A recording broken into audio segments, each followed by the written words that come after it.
I'm 81 years old, and most mornings I wake up already tired. Not the kind of tired that sleep fixes, the kind that comes from knowing exactly how the day will go before my feet touch the floor.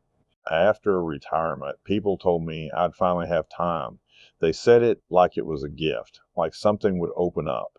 What they didn't say was that time can also flatten, days can lose their edges, weeks can blur so completely that you stop marking them at all. I'm not telling this because I need sympathy. I don't even know who I'm telling it to exactly.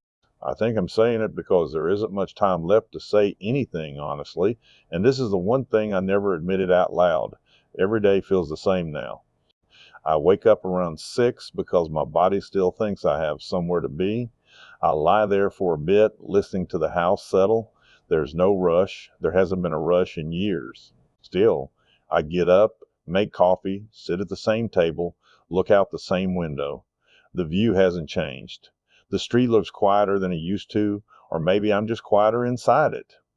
Sometimes I turn on the radio, sometimes I don't. Silence doesn't bother me the way it used to. It just sits there, heavy but familiar. I tell myself this is what I earned. Decades of work, decades of showing up. I did what I was supposed to do. I worked hard. I paid my bills. I kept things steady. That matters. I know it does. But steadiness has a cost. No one tells you that part while you're busy being responsible. When I was younger, in my 20s and 30s, life felt like a long hallway. Everything was ahead of me. Even the boring parts felt temporary. I worked in an office then, nothing glamorous. Paperwork, meetings, the same drive every day. I didn't hate it. That's important. I didn't feel trapped. I felt useful, needed. People relied on me to be consistent, and I was good at that. I got married young. We were practical people. We didn't talk about feelings much. We talked about schedules, money, what needed fixing. It felt grown up, serious. We told ourselves we'd slow down later. Later was always coming. When the kids were small, the days were loud and fast. I remember coming home tired and thinking I deserved quiet.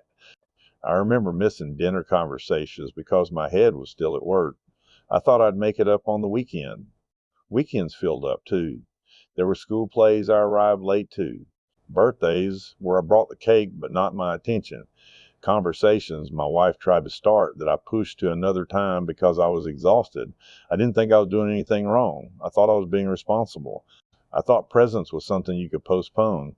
Years passed like that, not in big dramatic chunks, just ordinary days stacked on top of each other. Mornings, evenings, commutes, groceries, repairs, deadlines. The kids grew. I noticed, but not closely.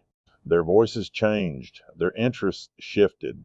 I nodded along, proud, distracted. I told myself I'd really be there once things calmed down. Things never calmed down. They just changed shape. By my 40s, the routine felt permanent. I had stopped asking questions about what I wanted. Wanting felt impractical. I measured my life in obligations, met, not moments felt.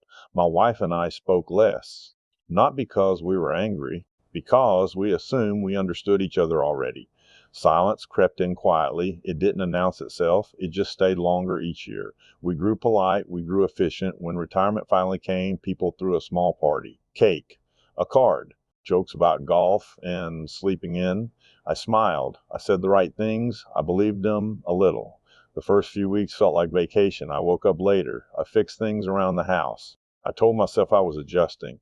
Then the days started repeating. Monday didn't feel different from Thursday. Months slipped by without markers, without stories. Friends from work faded fast, not out of cruelty, out of habit.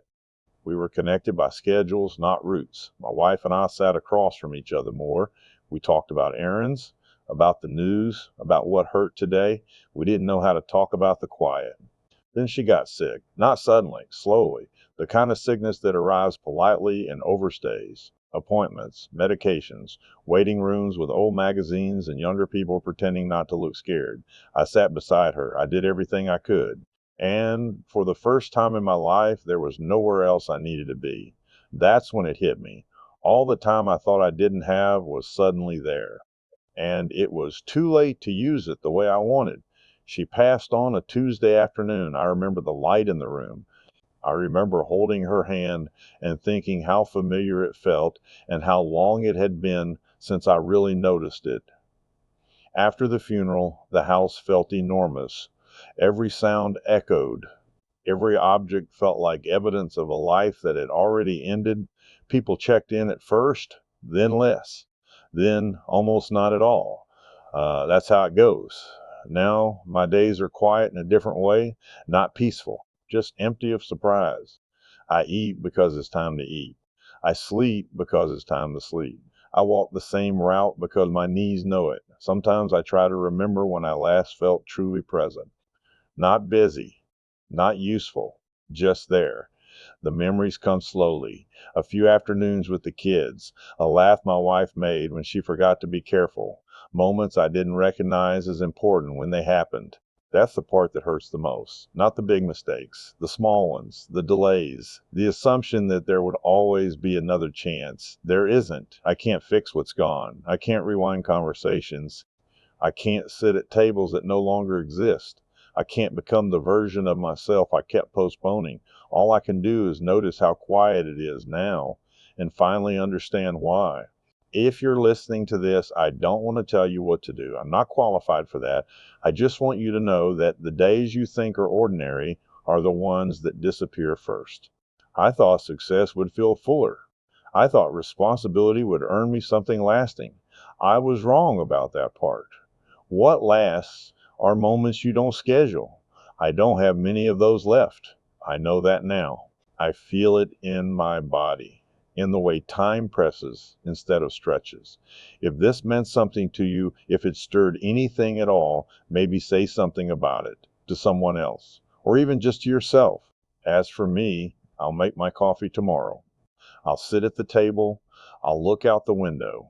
The day will feel familiar, and I'll keep telling the truth quietly while I still can.